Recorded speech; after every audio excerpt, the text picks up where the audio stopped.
Good morning to all of you guys. ये lecture 3 होने वाला है एचएलडी का। अभी हम लोग scaling in a system design इस वीडियो में पढ़ने वाले हैं। तो सबसे पहले हम लोग समझते हैं कि स्केलिंग क्या है, स्केलिंग क्यों किया जाता है और इसके पीछे का प्रॉब्लम क्या है कि हम स्केलिंग किया जाता है। ठीक है, तो सबसे पहले हम प्रॉब्लम को समझते हैं। ठीक है, जैसा कि आप कोई फ्लिपकार्ट या अमेज़न पर अगर सेल चलती है तब लाखों लोग एक साथ वेबसाइट पर ओपन करते हैं। अगर हमारा सिस्टम प्रॉपर्ली डिज़ाइन नहीं हुआ हो तो हमारा वेबसाइट स्लो हो सकती है या कभी-कभी डाउन भी हो जाती है। ठीक है, तो इस प्रॉब्लम का सॉल्यूशन है स्केलिंग। जैसे कि अगर आपने कोई भी वेब एप्लीकेशन बनाया और उसमें बहुत मतलब कि बहुत लोग यूज़र आ गए हैं, जैसे कि 10 लाख एक बार में यूज़र आ गए, तो आपका सिस्टम वो फट जाएगा। मतलब कि वो जो सिस्टम है, क्या वो 10 लाख यूज़र को झेल पाएगा? क्या 10 लाख रिक्वेस्ट को हैंडल कर पाएगा?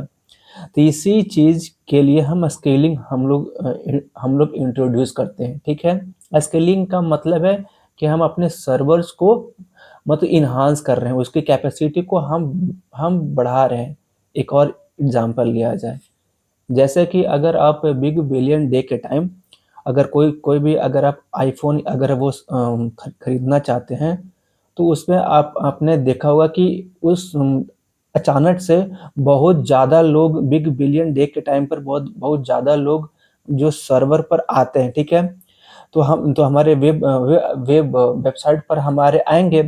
तो वेबसाइट पर जैसे ही आते हैं तो हमारा जो सिस्टम है वो क्रैश क्रैश कर जाता है। वो सही से उसको रिस्पॉन्स नहीं कर पाता है। जो रिक्वेस्ट जो आ रही है उसको सही से वो रिस्पॉन्स नहीं कर पाता है, उसमें डिले होता है। डिले का मतलब जो पहले 200 मिली सेकेंड में हमारे रिक्वेस्ट को हैंडल कर लिया लिया करता था, लेकिन बिग बिलियन डे के टाइम पर उसको अब 5 सेकेंड लग रहा है या 10 सेकेंड लग रहा है। यानी कि हमारी परफॉर्मेंस क्या हो गई? डाउन। और परफॉर्मेंस डाउन मतलब कि लेटेंसी हमारी क्या होगी? बढ़ गई। तो कोई भी सिस्टम का अगर मुझे परफॉर्मेंस अगर मुझे इन्हांस करना है तो मुझे स्केलिंग करना पड़ता है। तो आई होप आपको समझ में आया होगा कि स्केलिंग हम किस लिए करते हैं, कि हमारा जो सिस्टम है वो डाउन ना हो। ठीक है, तो स्केलिंग का मतलब है कि सिस्टम की कैपेसिटी को इंक्रीज करना ताकि वो ज़्यादा से ज़्यादा यूजर और ज़्यादा से ज़्यादा रिक्वेस्ट को इफिशिएंटली हैंडल कर सके। सिस्टम डिजाइन में स्केलिंग दो तरह के होते हैं, एक एक होते हैं वर्टिकल स्केलिंग, एक होते हैं हॉरिजॉन्टल स्केलिंग। दोनों दोनों अप्रोच का यूज अलग अलग सिचुएशन में होता है और दोनों अपने अपने एडवांटेजेस और लिमिटेशंस होते हैं। ठीक है, तो सबसे पहले हम पढ़ते हैं वर्टिकल स्केलिंग। वर्टिकल स्केलिंग को हम एक अलग नाम दिया जाता है जिसको हम बोलते हैं स्केल अप। इसका दूसरा नाम क्या है? Scale up. किसका? वर्टिकल स्केलिंग का। वर्टिकल स्केलिंग का मतलब स्केल अप भी कहते हैं। तो अभी हम वर्टिकल स्केलिंग के बारे में पढ़ते हैं। वर्टिकल स्केलिंग का अप्रोच में हम एक ही सर्वर है और एक ही सर्वर को हम पावरफुल बना देते हैं। मैंने क्या बोला? मैंने ये बोला कि एक ही सर्वर को हम पावरफुल बना देते हैं। मतलब अगर आपके पास एक सर्वर है, मेरे पास क्या है? अगर कोई मेरे पास एक क्या है? सर्वर है। तो सर्वर क्या है? सर्वर एक प्रकार का कंप्यूटर ही है जो हमारे कहीं भी थर्ड थर्ड प्लेस पर रखा गया है। ठीक है, तो वो क्या है? एक प्रकार का कंप्यूटर ही है। तो उसमें उसमें क्या होगा? सीपीयू होगा, रैम होगा और मेमोरी होगी। अभी मान लीजिए कि मेरे पास 4 कोर का सीपीयू है, मेरे पास 8 GB रैम है और 256 GB का मेरे पास क्या है? मेमोरी है, कुछ भी आप मान सकते हैं। ठीक है, तो मेरे पास अभी एक ही सर्वर है। ठीक है, इसको मुझे इन्हांस करना है, इसको पावरफुल बना देते हैं। किसमें? वर्टिकल स्केलिंग में। मतलब आपके पास एक ही सर्वर है और उसको आप मतलब कि इनहांस कर रहे हैं। क्यों कर रहे हैं? क्योंकि ये जो सर्वर है इतनी 4 कोर का CPU, 8 GB रैम का, और इसका जो मेमोरी है वो सही से लोड को हैंडल नहीं कर पा रहा है। जब बहुत सारा रिक्वेस्ट अगर आ रहा है तो इतने रिसोर्सेस में वो सारे रिक्वेस्ट को हैंडल नहीं कर पा रहा है, तो इससे सर्वर की परफॉर्मेंस क्या होगी? डाउन होगी। तो हम क्या करते हैं? इसको इन्हांस करते हैं, इसको हम बढ़ा देते हैं। तो इसको मैंने क्या कर दिया, इसको लोड को, अगर वो ज़्यादा लोड को हैंडल कर पाए या ज़्यादा रिक्वेस्ट को हैंडल कर पाए, तो इसको हम क्या करते हैं? सर्वर को अपग्रेड करते हैं। इसको मैंने 16 कोर का CPU मैंने बढ़ा दिया, मतलब स्केल अप कर दिया। जो पहले जो 8 GB रैम था, इसको मैंने 32 GB रैम मैंने कर दिया। तो इससे क्या हुआ? हमारे जो सर्वर की जो परफॉर्मेंस है इम्प्रूव होती है, लेकिन और ज़्यादा से ज़्यादा हमारे रिक्वेस्ट को हैंडल कर पाती है। ये अप्रोच काफ़ी सिंपल है, क्योंकि आपको ज़्यादा सिस्टम आर्किटेक्चर को चेंज नहीं करना पड़ता है, ठीक है। लेकिन इसकी एक लिमिटेशन है, एक नहीं दो है, दो नहीं और भी कई सारे लिमिटेशंस हैं। इसकी लिमिटेशंस है कि आप एक टाइम तक ही इसको अपग्रेड कर सकते हैं, ठीक है। अब ज़्यादा से ज़्यादा आप कितना रैम आप ऐड कर सकते हैं? 64, 128, 512, एक लिमिटेड टाइम तक ही आप इसके रिसोर्सेज को आप इन्हांस कर सकते हैं, रैम को या CPU को या मेमोरी को। तो इसकी एक लिमिटेशंस है, ठीक है, कि आप इतनी तक ही आप इसको इन्हांस कर सकते हैं। दूसरी है कि इसमें होता है सिंगल पॉइंट ऑफ फेलियर। एक ही सर्वर है, अगर ये फेल हो गया या कोई भी या क्रैश हो गया, तो आपका सारा जो सिस्टम है वो क्या हो जाएगा? बेकार हो जाएगा। तो इसमें प्रॉब्लम ये होती है सिंगल पॉइंट ऑफ फेलियर। तो आई होप आपको समझ में आया होगा वर्टिकल स्केलिंग किसको बोलते हैं। अब बात करते हैं हॉरिजॉन्टल स्केलिंग की। हॉरिजॉन्टल स्केलिंग का मतलब है, इसको हम बोलते हैं स्केल आउट। स्केल आउट, इसको हम बोलते हैं स्केल आउट। किसको? हॉरिजॉन्टल स्केलिंग को। हॉरिजॉन्टल स्केलिंग को क्या बोलते हैं? स्केल आउट भी कहा जाता है। इसमें हम सर्वर को पावरफुल बनाने के बजाय मल्टीपल सर्वर ऐड करते हैं। मतलब अगर मेरे पास एक सर्वर पर लोड अगर मेरे पास एक सर्वर है और बहुत ज़्यादा रिक्वेस्ट अगर आ रहा है, तो ये जो सर्वर है उस रिक्वेस्ट को हैंडल नहीं कर पाएगा। तो हम लोग क्या करते हैं, इसी सर्वर का हम 2-3 या 4-5 सर्वर हम बना देते हैं, ठीक है, यानी कि सेम साइज का सर्वर ऐड कर देते हैं। क्यों ऐड करते हैं? फिर से समझिए। हम एक सर्वर को पावरफुल बनाने के बजाय मल्टीपल सर्वर ऐड कर देते हैं, ठीक है। मतलब अगर एक सर्वर लोड हैंडल ना कर पा रहा हो, तो हम 5 या 6 या 10 सर्वर लगा देते हैं और रिक्वेस्ट को उसमें डिस्ट्रीब्यूट कर देते हैं। जो रिक्वेस्ट मान लीजिए कि आपको 1 लाख यूज़र आ रहे हैं, तो हम 5-6 सर्वर मैंने बना दिया, तो उस पर क्या होगा? रिक्वेस्ट का डिस्ट्रीब्यूट हो गया। जैसे कि समझिए, अभी मेरे पास एक ही सर्वर था,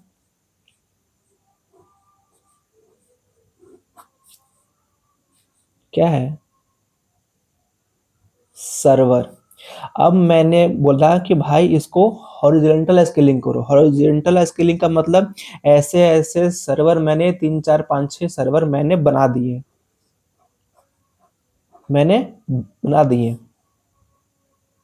सर्वर सर्वर सर्वर 1 बोल दिए, 2, 3, 4, मैंने 4 सर्वर मैंने बना दिए।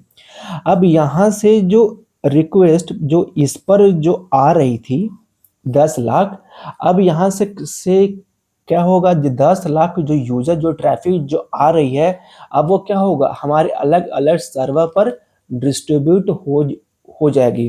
तो कुछ यहाँ चल जाएगा, कुछ रिक्वेस्ट इस पर आ जाएगी, कुछ रिक्वेस्ट इस पर आएगी, और कुछ रिक्वेस्ट किस पर आएगी, इस पर। जिससे हमारा क्या होगा, लोड कम पड़ेगा। जो स्टार्टिंग में एक ही सर्वर पर लोड बढ़ रहा था, तो जिससे क्या हो रहा था, हमारा सिस्टम स्लो हो रहा था। अब क्या हुआ, हमने हॉरिजॉन्टल स्केलिंग कर दिया। तो ऐसा ऐसा सर्वर है, मैंने 3 4 5 6 सर्वर मैंने बना दिया। जिससे क्या हुआ कि जो ट्रैफिक जो अब आएगी, जो यूजर जो आएगा, वो क्या होगा, डिस्ट्रीब्यूट हो जाएगा। मतलब कि कुछ कुछ रिक्वेस्ट इस पर, कुछ रिक्वेस्ट इस पर, कुछ रिक्वेस्ट इस पर, और कुछ रिक्वेस्ट इस पर। तो अब इससे क्या होगा कि ये आसानी से इसको हैंडल कर पाएगा। ठीक है, तो ये अप्रोच लार्ज स्केल एप्लीकेशन के लिए बेस्ट होती है। जो बड़े बड़े जो एप्लीकेशन जैसे बनाए जाते हैं, जैसे इंस्टाग्राम या नेटफ्लिक्स जैसे प्लेटफॉर्म में हॉरिजॉन्टल स्केलिंग यूज किया जाता है, जहां पर लाखों यूजर एक साथ एक्टिव होते हैं। इस अप्रोच का सबसे बड़ा एडवांटेजेस है, सिस्टम हाईली स्केल और और तुरंत ये रिस्पॉन्स करता है। ठीक है, इसमें सिंगल पॉइंट ऑफ फेल्यूर नहीं है। अगर मान लीजिए, अगर बाय द वे ये जो सर्वर है, वो ये अभी मतलब कि कहीं बंद हो गया, या समझिए कि डैमेज हो गया, ये जो है वो डैमेज हो गया, तो यहाँ की जो अब जो रिक्वेस्ट है वो किस पर आ जाएगी, इन तीनों पर डिस्ट्रीब्यूट हो जाएगी। तो इसमें सिंगल पॉइंट ऑफ फेल्योर नहीं है। अगर डैमेज भी अगर हो जाता है, तो कोई नुकसान होने वाली बात नहीं है। ठीक है। हम्म हम्म। लेकिन इसमें हॉरिजॉन्टल स्केलिंग में थोड़ा कॉम्प्लेक्स है। ठीक है, क्योंकि आपको मल्टीपल सर्वर मैनेज करना पड़ता है, रिक्वेस्ट को डिस्ट्रीब्यूट करना पड़ता है, अलग अलग कंपोनेंट आपको चाहिए होता है, जैसे हम अपने ट्रैफिक्स को डिस्ट्रीब्यूट करें। तो इसके लिए हम इंट्रोड्यूस करते हैं लोड बैलेंसर। यहाँ पर हम क्या यूज करते हैं, लोड बैलेंसर। लोड बैलेंसर क्या करता है, यहाँ से जो ट्रैफिक आ रहा है इसको क्या करता है, डिस्ट्रीब्यूट करता है। जैसा कि मेरे पास यहाँ से ब्राउज़र है, ठीक है, और ब्राउज़र से इसके ये हमारा वेब्स ब्राउज़र है। यहाँ पर मैंने बहुत सारे सर्वर्स मैंने बना दिए हैं। सर्वर मैंने बनाया क्यों, क्योंकि यहाँ से 10 लाख यूज़र आ गए हैं। ठीक है, अब ब्राउज़र से 10 लाख यूज़र आ रहे हैं, तो पहले मेरे पास एक ही था सर्वर। एक ही सर्वर पर 10 लाख अगर यूज़र आएंगे तो हमारा सर्वर क्रैश हो जाएगा। तो इसीलिए मैंने server 1, server 2, server 3, server 4, server 5, मैंने 5 ऐसे 5 सर्वर मैंने बना दिए। अब जो आकर जो 10 लाख जो यूज़र जो आ रहे हैं, उसको अब क्या होगा, अब पांचों सर्वर में डिस्ट्रीब्यूट होगा। तो यहाँ से जो 10 लाख जो यूजर आ रहे हैं, तो इसको डिस्ट्रीब्यूट करने वाला कोई तो होगा, कोई तो कंपोनेंट होगा। तो इसको बोलते हैं लोड बैलेंसर। ये क्या होता है, लोड बैलेंसर। ये क्या करता है, एक ट्रैफिक कंट्रोलर का काम करता है। अब ये करता है अलग अलग सर्वर पर डिस्ट्रीब्यूट करता है। लोड बैलेंसर क्या करता है, यहाँ से जो हमारे 10 लाख जो यूजर जो ट्रैफिक जो आ रहा है, इसको अलग अलग सर्वर पर डिस्ट्रीब्यूट करता है। मतलब कि ये क्या है, ट्रैफिक कंट्रोलर के जैसा काम करता है। जो अपकमिंग जो रिक्वेस्ट है वो डिफरेंट सर्वर पर इवनली डिस्ट्रीब्यूट करता है। इवनली डिस्ट्रीब्यूट का मतलब है कि एक सर्वर पर नहीं भेजता है, वो सेम वो इक्वली अलग अलग सर्वर पर वो डिस्ट्रीब्यूट करता है, जिससे क्या होता है कि एक सर्वर पर लोड ना आए।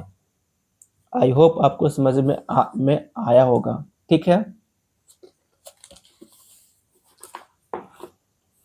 तो अगर हम दोनों अप्रोचेस को कंपेयर करें कि हॉरिजॉन्टल स्केलिंग और वर्टिकल स्केलिंग, अगर हम वर्टिकल स्केलिंग और हॉरिजॉन्टल स्केलिंग को अगर हम कंपेयर करते हैं, तो स्मॉल एप्लीकेशन के लिए वर्टिकल स्केलिंग काफ़ी अच्छी होती है, और क्योंकि उसका जो कॉस्ट है वो कॉस्ट इफ़िशिएंट होती है, वो कम कॉस्ट में काम चल जाएगा।